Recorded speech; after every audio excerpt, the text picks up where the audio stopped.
Muy buenos días para todos. Para mí es un honor y un placer volver a compartir con todos ustedes este espacio académico tan importante donde podemos, así sea de esta manera virtual, poder compartir todos los conocimientos. Como el doctor me presentó, mi nombre es Karen Palacios, yo soy internista y endocrinóloga y trabajo en la Clínica Diagnóstica Especializada BID. Bueno, vamos a empezar con algo de anatomía y de fisiología que es importante pues para ubicarnos en esta patología hipofisiaria. Debemos recordar que la glándula hipófisis es una glándula muy importante que tenemos en el cerebro y se compone de una hipófisis que es anterior y una hipófisis posterior. En la hipófisis, como vemos en la diapositiva, la hipófisis posterior se encarga del almacenamiento de dos hormonas muy importantes, que son la oxitocina y la hormona antidiurética. Esa es la hipófisis posterior o también la llamamos neurohipófisis.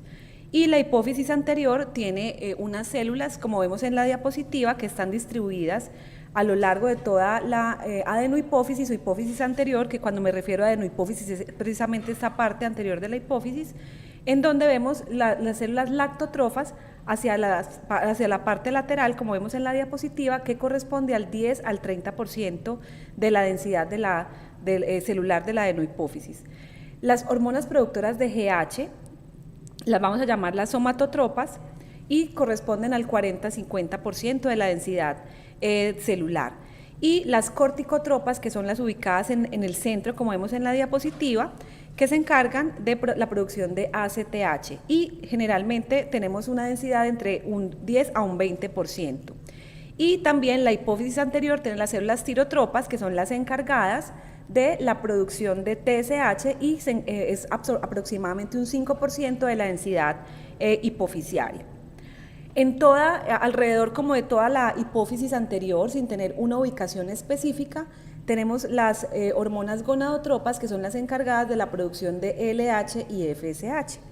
Entonces esto es para tener como presente que las células que producen la prolactina las vamos a llamar lactotropas, que corresponden a un 10 a un 30% de la densidad hipofisiaria anterior y que puede tener un aumento un poco mayor cuando la mujer es multípara.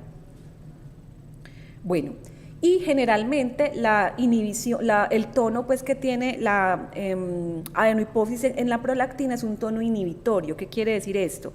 Que tenemos un control neuronal que nos permite que la prolactina esté en unas condiciones bajas y que se eleve solamente cuando tenemos algún cambio fisiológico como el embarazo, como la lactancia, porque finalmente pues de las propiedades importantes de la prolactina es la producción de leche.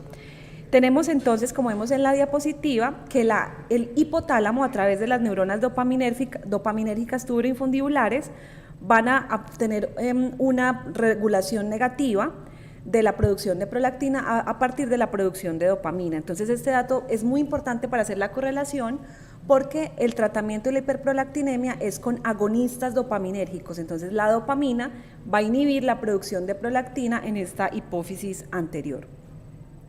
Y tener presente entonces que si yo comprendo esta fisiología, también voy a comprender, digamos, toda la cascada fisiopatológica que se me deriva cuando me enfrento en la clínica a un paciente con hiperprolactinemia. Entonces tenemos hacia la parte derecha de la diapositiva cómo tenemos un tono inhibitorio endógeno a través de la producción de acetilcolina, de TRH, de la oxitocina, angiotensina 2 y el péptido natriurético auricular, porque estas sustancias van a estimular estas neuronas tuberoinfundibulares que, como les mostré en la diapositiva anterior, van a producir dopamina que finalmente va a inhibir la producción de la prolactina. Y tenemos también algunos agentes externos que aquí en la diapositiva los colocamos como xenobióticos que producen la inhibición de la prolactina porque van a actuar directamente en la dopamina y obviamente los agonistas dopaminérgicos, que vuelvo y les repito, son el pilar central del tratamiento de la hiperprolactinemia patológica, los colinérgicos y los antagonistas serotoninérgicos. Hacia la parte izquierda de la diapositiva vamos a tener cuáles son como los causales de inhibición de la dopamina. Entonces, si la dopamina me inhibe la prolactina y si yo inhibo la inhibición, pues la prolactina se me va a aumentar. Entonces, endobióticos, es decir, sustancias endógenas que me inhiben la producción de prolactina, está la serotonina, la noradrenalina, la histamina, los opiáceos endógenos y la somatostatina. Y muy importante, yo creo que de esta diapositiva, si se llevan este cuadrito como en la mente, vamos a entender muchas cosas cuando nos enfrentemos a nuestros pacientes, y es que hay sustancias exógenas o xenobióticos que me van a estimular esta producción de dopamina, esta inhibición de la dopamina con la producción de prolactina. Entonces tenemos los antidopaminérgicos como los antipsicóticos, los procinéticos, por ejemplo la metoclopramida de manera importante, los inhibidores selectivos de la recaptación de serotonina, los opioides y la cocaína, las anfetaminas, los bloqueadores de canales de calcio como el verapamilo y algunos simpaticolíticos como la reserpina y el alfa-metildopa. Entonces, yo puedo tener una elevación de prolactina, por ejemplo, en un paciente que esté bajo tratamiento antidepresivo o antipsicótico, que esté utilizando metoclopramida, domperidona, por ejemplo, un paciente que sea usuario de ciertas drogas, por ejemplo la cocaína, entonces eso también tiene que ir en la anamnesis, y aquí vamos a tener que la prolactina se va a elevar, pero no es una elevación patológica, sino que tiene una causa secundaria, y en ese sentido tenemos que ampliar un poco más, digamos, este abanico de posibilidades para no ir a tratar a todos los pacientes sin necesidad, sino que tenemos que tener muy presente esta regulación neuroendocrina de la prolactina. Finalmente, la prolactina es una molécula de 23 kilodalton, eso también va a tener una implicación muy importante, y se va a producir, tiene su gen en el cromosoma 6, y se produce a partir del clivaje de pequeños aminoácidos, produciendo la proteína madura que tiene 23 kilodaltons, que esta es la forma monomérica, y va a tener una homología estructural con la hormona de crecimiento y el lactógeno placentario. Este dato es muy importante porque esta prolactina es la que produce la hipófisis anterior en sus células lactótrofas, es decir, todos nosotros en estas células lactótrofas vamos a producir la prolactina de 23 kilodaltons, que es la forma libre y que es la forma activa. Esta es la forma monomérica. Cuando hablo de monomérica es una sola molécula de prolactina, que es la prolactina activa, y que se produce más o menos en un 60 o un 90% en circulación, que es lo que vamos a encontrar en el laboratorio. Pero esta prolactina puede formar dímeros, es decir, unirse dos moléculas de prolactina, 23 kilodaltons, y producir la prolactina que se llama la prolactina grande. Esta prolactina es inactiva y puede estar normalmente en nuestra sangre en un 15 a un 30%. Y esta prolactina también puede hacer agregados con inmunoglobulinas. Si esta prolactina se une a la inmunoglobulina G, esa es una posibilidad. También se puede unir a la inmunoglobulina A, o puede hacer macroagregados de prolactina con varias moléculas de prolactina.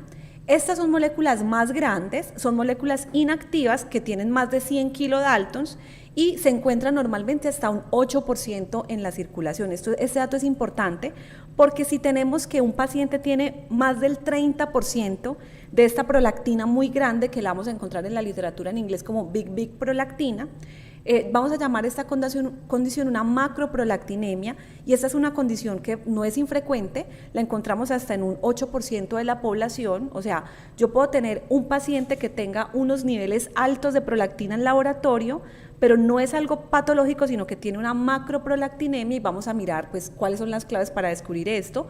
Entonces, un valor de laboratorio aisladamente elevado en un paciente asintomático, un paciente que no tenga reducción de la libido, que no tenga galactorrea o que no tenga irregularidades menstruales o subfertilidad, me tiene que hacer pensar que es un paciente normal, que simplemente tiene un hallazgo de laboratorio que es la macroprolactinemia. Entonces, como les decía, macroprolactinemia, vamos a decir que se define cuando la mayoría de la prolactina, es decir, de un 30 a un 60% se invierte esa relación, es una prolactina muy grande de más de 100 kilodaltons. La prevalencia es alta, de 3 a 4% de la población general, y ojo que los pacientes que tienen hiperprolactinemia, que encuentro yo con hiperprolactinemia en la clínica, un 35% pueden tener esta condición. Y la macroprolactinemia, realmente lo que se dice es que los pacientes pueden tener una macroprolactinemia que llamamos idiopática, y esto básicamente es que presentan una predisposición genética que los predispone, valga la redundancia, a unas modificaciones postraslacionales de la hormona nativa, por ejemplo, con la glicosilación, la fosforilación y la deaminación. Entonces, son pacientes, vuelvo y repito, normales, que tienen una predisposición genética y que hace que estas prolactinas tengan unos nuevos epítopes que se unan a estas inmunoglobulinas, y que finalmente es lo que encontramos en el laboratorio. También podemos encontrar esta macroprolactinemia en mujeres embarazadas. Esta es una condición pues que no es infrecuente, tenemos que pensarla. Igual una mujer embarazada pues no le debiéramos medir la prolactina porque su condición fisiológica va a hacer que la prolactina esté elevada y no es algo patológico. El estrés físico y el estrés psicológico también. Los pacientes con ejercicio extenuante, también podemos bajo el ejercicio predisponer a que los pacientes tengan esta macroprolactinemia. Entonces, una de las condiciones para la medición de laboratorio, condiciones preclínicas, es que el paciente no haya hecho ejercicio por lo menos extenuante. La estimulación mecánica del pezón, el trauma de la pared torácica, la enfermedad hepatorrenal, y aquí recordemos que la cirrosis y la falla renal pueden ser causas de elevación de la prolactina porque la prolactina no se aclara, entonces se va a acumular en sangre. Entonces la prolactina normal, la prolactina libre, pero también esos agregados de macroprolactina se pueden elevar conduciendo pues a elevaciones falsas en sangre. Ojo con el hipotiroidismo primario, los pacientes con hipotiroidismo también pueden tener una predisposición a elevación de la prolactina bajo esta modalidad de macroprolactinemia que no es patológica. Algunos medicamentos, la autoinmunidad, y como les decía, es idiopático hasta en el 30% de los casos, y acá se teoriza que los pacientes pues tienen una predisposición genética a hacer estos macroagregados. La pregunta práctica es, bueno, entonces usted me está diciendo que esta es una condición que puedo encontrar en ciertos pacientes, que la clave que tengo es que yo no tengo un paciente con clínica sugestiva, pero que tiene unos valores de laboratorio muy elevados. Tenemos una herramienta muy poderosa que se llama, la podemos solicitar en laboratorio, que es solicitar la prolactina bajo precipitación de polietilenglicol. Vemos acá a la izquierda cómo la verdadera prolactinemia no cambia los valores después de la precipitación con polietilenglicol. Observen cómo en azul tenemos la prolactina libre, que es la prolactina de 23 kilodaltons, la prolactina grande, que son los dímeros en rojo, y la prolactina muy grande, que es la macroprolactinemia. Como después, miren cómo con el posterior al polietilenglicol en una verdadera hiperprolactinemia el valor pues no va a cambiar. Pero observen cómo a la derecha, cuando yo solicito los valores con polietilenglicol, como la macroprolactina, que está representada en verde en la diapositiva, se va a precipitar. Entonces el cambio va a ser muy grande, y aquí yo confirmo que el paciente es un paciente sano, simplemente que tiene estas variantes que son medidas en el laboratorio. Entonces, mensaje número 1, no toda prolactina elevada en un paciente que no tenga clínica, primero, es patológica, ni segundo, tampoco es necesario tratarla, sino que yo tengo que ampliar un poco más el espectro diagnóstico hacia esta condición que no es infrecuente. Entonces tenemos acá que un paciente que se nos presente con una prolactina elevada en laboratorio puede tener una hiperprolactinemia fisiológica, como les mencionaba, en embarazo, en lactancia, o porque tenga una estimulación del pezón. Analítica, que es la macroprolactinemia, es decir, es un paciente normal que simplemente tiene estos agregados de prolactina muy grande, de más de 100 kilodaltons, y que tengo forma en el laboratorio de diagnosticar esta condición. Y ya la verdadera hiperprolactinemia o la hiperprolactinemia patológica, que básicamente pues lo que uno tiene que pensar acá es que el paciente pueda tener un prolactinoma. El prolactinoma se divide en microprolactinoma si la imagen es menor de 1 centímetro, ¿cierto? Si el tumor es menor de 1 centímetro, o macroprolactinoma si es mayor de 1 centímetro. Siempre, digamos, en general, en todas las condiciones, cuando yo encuentro un prolactinoma, si el paciente no tiene una urgencia quirúrgica, una compresión del quiasma óptico, una alteración de la visión o una inminencia pues, de una urgencia hipofisiaria, lo primero que hacemos con estos pacientes, así sean tamaños grandes, es dar agonistas dopaminérgicos, porque es un tumor que responde muy bien y el tamaño va a reducir con este tratamiento. También medicamentos. Recordemos, como les decía, que los medicamentos pueden actuar a nivel del sistema nervioso central, alterando estas vías dopaminérgicas, haciendo que la inhibición se inhiba, valga la redundancia, y que la prolactina pues se eleve. Entonces, siempre que yo tengo un paciente con hiperprolactinemia, que yo descarte que no sea una hiperprolactinemia analítica por una macroprolactinemia, yo debería también pensar, perdón, en que tiene de pronto una condición como un medicamento que me está elevando falsamente estos niveles. Acá es importante tener en cuenta los antipsicóticos, como mencioné, los antieméticos y los estrógenos. Ojo con las mujeres con anticonceptivos orales, porque los anticonceptivos orales también pueden tener una elevación leve de la prolactina, que no se trata, simplemente es una elevación que es en consecuencia de estos estrógenos. La falla renal crónica, como les decía, y la cirrosis hepática, porque no, vamos a tener que estos pacientes no van a tener un aclaramiento de la prolactina, entonces se van a elevar los niveles, y de una manera muy rara, también puede ser una manifestación oncológica, por ejemplo, un dermoide ovárico, un hipernefroma o un carcinoma broncogénico. Y hay algunos pacientes que presentan elevaciones de la prolactina que no corresponden a una macroprolactinemia, pero que tampoco es algo patológico, entonces estos pacientes simplemente se observarían. ¿Y cuáles son las manifestaciones clínicas en hombres y en mujeres de los pacientes que presenten hiperprolactinemia? Tenemos entonces importante en los hombres que se nos presenten en la consulta con hipogonadismo, con disfunción eréctil, con reducción del volumen del eyaculado, oligospermia, niños con pubertad retardada, la hiperprolactinemia también puede ser una condición pues a estudiar, reducción de la libido, eso también en hombres y en mujeres, reducción de la densidad mineral ósea, también eso es una causa que se puede estudiar. De manera muy rara en los hombres, ginecomastia y galactorrea, que se puede dar más o menos en 1 de cada 5 hombres que presenten hiperprolactinemia, y es muy controvertido este dato en la literatura, pero probablemente algunas asociaciones se han reportado con aumento de la incidencia del cáncer de mama, que el cáncer de mama también se puede dar en los hombres. Y en las mujeres todos los síntomas de hipogonadismo, también se puede dar importante la galactorrea, aumento del volumen mamario, disfunción ovárica, las pacientes que presenten subfertilidad es importante medir la prolactina, reducción de la libido también como en los hombres, atrofia de uretra y la mucosa vaginal, reducción de la densidad mineral ósea, ese es otro dato también como en los hombres, reducción de la lubricación y dolor con las relaciones sexuales, acné y posiblemente hirsutismo, eso también pues es una causa a estudiar, y posiblemente, eso también es una asociación muy controvertida en la literatura, ansiedad, depresión y hostilidad. Entonces, si yo tengo un paciente que tiene este cortejo sintomático, que tiene una elevación de la prolactina, que yo descarto que no tenga una macroprolactinemia, que yo descarto otras causas como medicamentos, vamos a mirar que los valores de prolactina también me orientan o no hacia una causa hipofisiaria como un prolactinoma. De manera importante, cuando yo tengo un paciente con estos síntomas clínicos sugestivos, yo le hago una medición con una sola medida, valga la redundancia, de prolactina.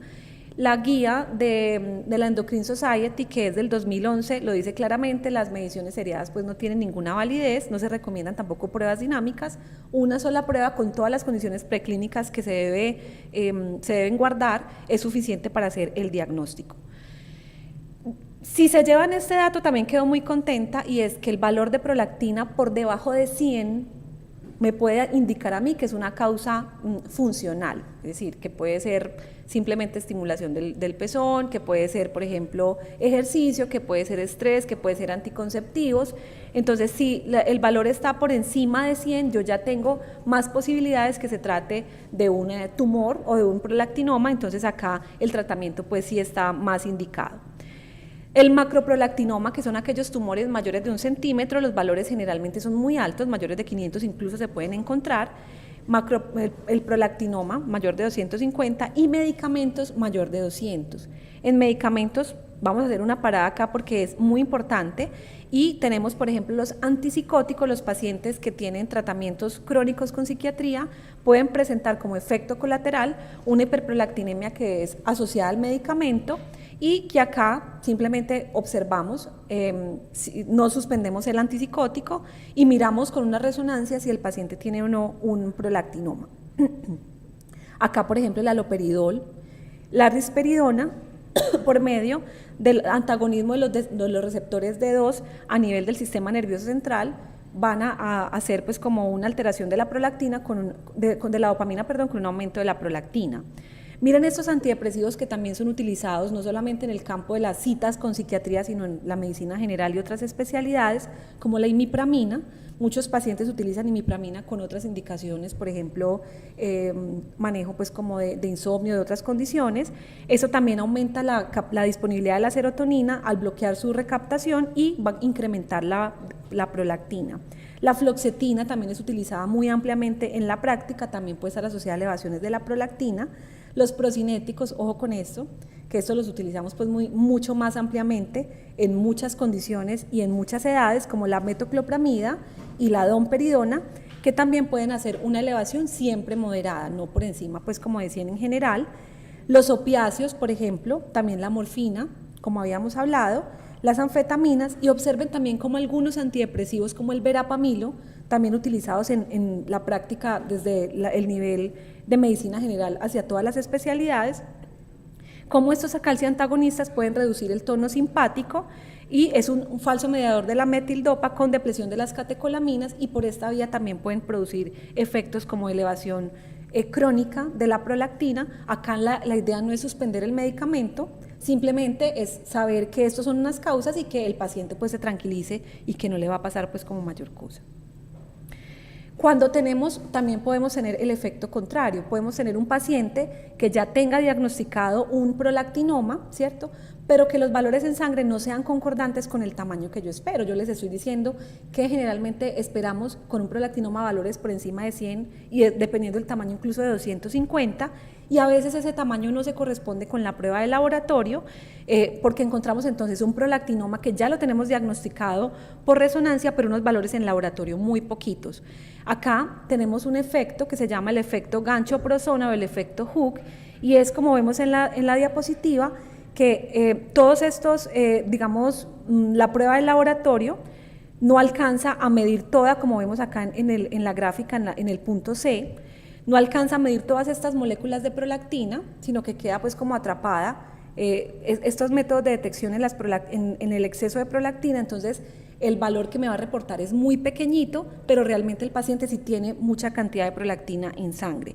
En este caso, lo que hacemos es pedir la prueba de prolactina con diluciones seriadas en suero, y la podemos pedir como medición de prolactina con dilución de 1 en 100, y acá nos van a hacer como la dilución y nos va a reportar el valor verdadero. Entonces miren que hay dos artefactos en laboratorio que tenemos que tener muy presente, y es el paciente con la macroprolactinemia, que es un paciente que está sano, pero que simplemente tiene unos valores elevados, y el paciente que tiene un prolactinoma, que es un paciente que está enfermo, pero que los valores en laboratorio no me corresponden con la clínica que yo tengo. Entonces, más allá del laboratorio, que es una herramienta indiscutiblemente fundamental para el diagnóstico, para el tratamiento, para el seguimiento, lo que yo tengo que hacer siempre es mirar la historia clínica del paciente, mirar qué condiciones asociadas tiene el paciente, que si se trata de una hiperprolactinemia funcional, analítica, con el tema de la macroprolactina, o patológica, y si lo patológico no me corresponde con la prueba de laboratorio, tengo que pues, volver a pedir la prolactina con una dilución seriada. Bueno. Y ya para finalizar, entonces vamos a cerrar con esta diapositiva, y es primero siempre evaluar los síntomas clínicos. Eso es un punto muy fundamental, porque yo no trato en el laboratorio, no trato un paciente simplemente porque tengo una elevación leve de la prolactina.